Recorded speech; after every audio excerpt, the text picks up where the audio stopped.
I just went outside with the dogs to let the chickens out, and it's freezing. I'm in my winter coat. And I got, just randomly, a basket of like tomatoes.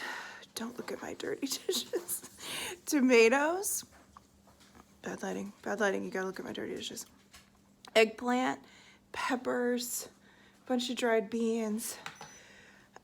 I mean, eggplant, peppers, and tomatoes. There's a volunteer tomato plant that's like putting on new growth right now. There's baby eggplants. Like, look how red my face is. It is wild. I'm just gonna weigh this up. So this is like 10-15, and the basket weighs about 1.8. So that's pretty cool for, all right, so I just pulled a bunch of these beans off because it is like just so wet. Like if I have any chance of saving them. And then down there, there's a ton of peppers. There's a bunch of pretty much tomatoes all on the bottom. Look at this. I wasn't even thinking to look for eggplant. Eggplant. Amazing. I am frozen. I can't feel my toes because my boot leaks. We had the biggest storm ever and everything's blown. It is just, it's a disaster out there. And we still have 1,500 bulbs to plant and gardens to move around. Oh boy. Basically, I made a sheet and everything is on there with a bunch of pictures that I can cut out with when it blooms and how tall it gets. So then I cut everything out, laid out all the different spaces, but I did forget one. And then what's going in pots will be like over here. Yeah, I'm pretty much changing my mind on everything, but you can see like, so this would be like one tree here, and this will be what we plant around the tree. And then you can see like, it'll be more of a border here. These are the front gardens and then the trees. This is my brand new kind of woodland garden. That's going to be reds, oranges, whites, and like limey greens. So that's the hope in there. And then I've just got this tiny little spot where I planted oregano. So I want some bulbs to come up in that. These are the two front gardens, which are a total mess. So I don't even know what's going to happen there. And then like more trees, you know, that kind of thing. So that's how I'm planning it out. And I, other than this garden, everything else is going to be wiped away and I'm going to start again because sometimes it's going to take a few tries. This is going to take many tries. The problem, here's the thing. I'll tell you the thing. The thing is, I can't conceptualize it on this paper. So I can draw it out. I can't conceptualize it until I'm standing outside looking at the tree and the circle, or looking at my potager garden, or looking at the front gardens and seeing like how the rocks are. I can't, it's not stored here. There's no way to get here unless I'm staring at it. So for me, this kind of planning is helpful because it starts to like get me to think of combinations, and like I start learning the flowers, when do they bloom, that kind of thing. But really, when it comes down to it, I will probably get out there with all the bulbs and literally lay them down on the ground and move and move and move and change my mind. So I need a really nice day to be able to do this. That is not today. We just had a wicked, wicked storm. Trees down everywhere. People lost power. The yard is flooded. Like, it's just gross. So we're not, apparently no frost until like maybe Wednesday next week. So I'm thinking Monday I might be able to get out there and start working on this. I really hope so. My bulbs are starting to come. Let me show you. So I've got a ton of the more tiny little ones. Like, this is 10 bulbs. What does that say? What does that say? It's probably a crocus, but I can't read without my glasses. I think that says crocus. And these are really tiny little bulbs. So I've got a bunch in there. And this is 200 bulbs. You want to see what 200 bulbs looks like. 100 tulips and 100 daffodils in here. Now, I know that seems like a lot, and I know probably 1,500 sounds like a lot, but the idea is that you're gonna put them in a really pretty tight formation, so it won't actually take up that much area. What I tried to do is buy as many bulbs that would perennialize, naturalize into the ground. So all my daffodils will naturalize. So they're gonna kind of be spotty around the yard. What I want, my dream, is that the daffodils and the crocuses are going to grow in the lawn. So I'm gonna start them in some patches, and then I'm just gonna hope that they kind of take over. So the patches will be like, let's say I'm planting the circle of a tree, right? So we've dug it out, we've put in compost, it's got a nice like circle around it, right? And I'm gonna plant in there, and then I'm gonna plant on the grass around it. I'm gonna dot crocuses like around that, and then around the potager garden, because it's taller, on the edges, I'm gonna dot in daffodils. And then hopefully over time, all of those will start to spread out into the garden or into the lawn. And so when it's like early spring, you'll start to see in the grass, it's like a meadow, That's my hope. Well, I'm warm now. My neighbor just texted that the chicken were like way far away. So they're not gonna be able to come out early anymore because they're getting too brave. They're going too far. Eventually they'll cross the street.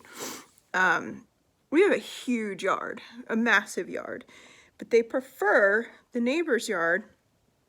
In this one section of the yard that they don't use, I mean, it looks more like it's our yard, but it's all like brambles and overgrown. There's this gorgeous like stone wall in there, but it's all overgrown. It's got like trees, so there's canopy, and they love it in there. But the further they go, the closer they get to the more main street in our, right outside our neighborhood. That's not gonna work. And the dogs all walk by there and everything. So I worked up a good sweat trying to get them out of there. I've got them herded a little further over, and I still can't feel my right foot. It's numb because my boots have a leak. That's the lesson with chicken. You can't let them out so early if you want them to roam, and there's too many places that they can go. Later you let them out, the closer they stay to the coop. Hopefully. This is one of those days where I feel like there's just nothing clever about what I'm doing. There's nothing clever. So I went outside, and this was the, a little bit less than, I think it's like 9 pounds of food. I decided to grab a bunch of this lettuce because the storm had really devastated it. Grab some kale because I want to make a kale salad, and then just so many assorted peppers and all the rest of the tomatoes that just have to come off and start ripening. There are even some already ripening out there, but they are splitting. There's a lot of rain. That's my lemon balm, and there's some mint and Tulsi basil in there. And then I just pulled these off because they're gonna mold like crazy. So if they're gonna dry, they're gonna dry. If they're not, they're not. This is the okra I left on for a really long time, so get it nice and big and hopefully save the seeds. I'm just gonna keep that as is and see what happens. Those radishes from the other day. Still getting green beans, but I'm guessing this might be the end. I might get one more little meal for myself with those green beans, and then I think that might be it. And then I just pulled off the baby eggplant because I don't anticipate that much more is going to happen out there. It's just not warm. Now, listen, the entire summer could not grow a stinking cucumber because of the cucumber beetle. And now I'm getting some stragglers. I think this is the salt and pepper. Pretty sure. It's delicious. And then I just grabbed some sage. I'm going to freeze this. And then, be able to use that for warm, cozy meals in the winter. Let's pull back here. Yeah, see, I'm just not clever. I just make a mess for myself, and I don't even know. I don't know how people do this. I'm so unorganized. It just is what it is. The good news of life is that I was able to take a shower, and that felt really good. You know those showers that are like, you're so stinky and you're so cold and you get in the shower and it's just like the best thing ever. All right, I'm gonna pull up my spreadsheet here.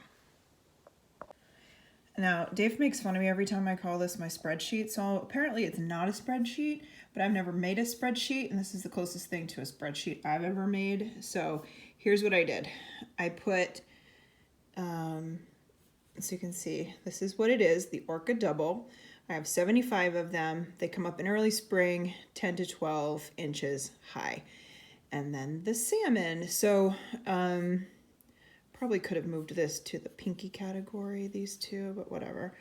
These are my like orangey ones. And then this way I have a really good idea of what will look good with what, plus what time they come up, so that I always have something in bloom in every area. These two are going to be pots. These might be pots too. That's going to be a pot. And then I think those are going in the ground. And I think this is going to be a pot, possibly with some of these. So we've got mid-spring, we've got very late spring. These are really tall. These are kind of in the middle here. And then I'll find something that'll come up early spring. Let me check those. This is how I do it. This is how my head goes back and forth, back and forth. Where are my little salmon? Like if I was to keep it all pink. See, here we go. So the salmon prince is an early, 16 to 18. I could throw some of these in too early. So I'd get this and this. This would all be in one pot, okay? So some salmon prince, the Johann Strauss, and then, hope I'm not making you dizzy. And then I would have these in for mid-spring, and then I'd find something else. And then these would be my very late spring. I think that would be fun. All right, well, anyway, you can see I'm just gonna scroll, scroll, scroll. And then like the alliums, these you're gonna plant in the same place you're gonna plant your tulips and daffodils, because they're gonna come up later. They're gonna come up once the tulips and daffodils are done. So you're kind of making, like, they call it a lasagna. You're planting like some down here and then others on top, or you can plant them, you know, in little patterns. Let's see. I'm very excited about the Hilda. These are really pretty. Pink. Those will naturalize really well. Ice cream is going to go in a pot. And then we've got a bunch of alliums here. And that's the total count of bulbs. Yep, it is. All right, so now I'm snuggled up on the couch because it's freezing, and I have my yummy, yummy infusion that, seriously, like one of the best things I've ever had is fresh lemon balm and Tulsi basil. There's a little mint in there too, and it turns this gorgeous color. Can you see that color? And it's just warm and refreshing, and it makes me so happy. All right, I have 25 minutes before I have to go pick up my kid. So I'm gonna see if I can find my cleverness and put this nonsense into a video. Thanks for being here. Appreciate you.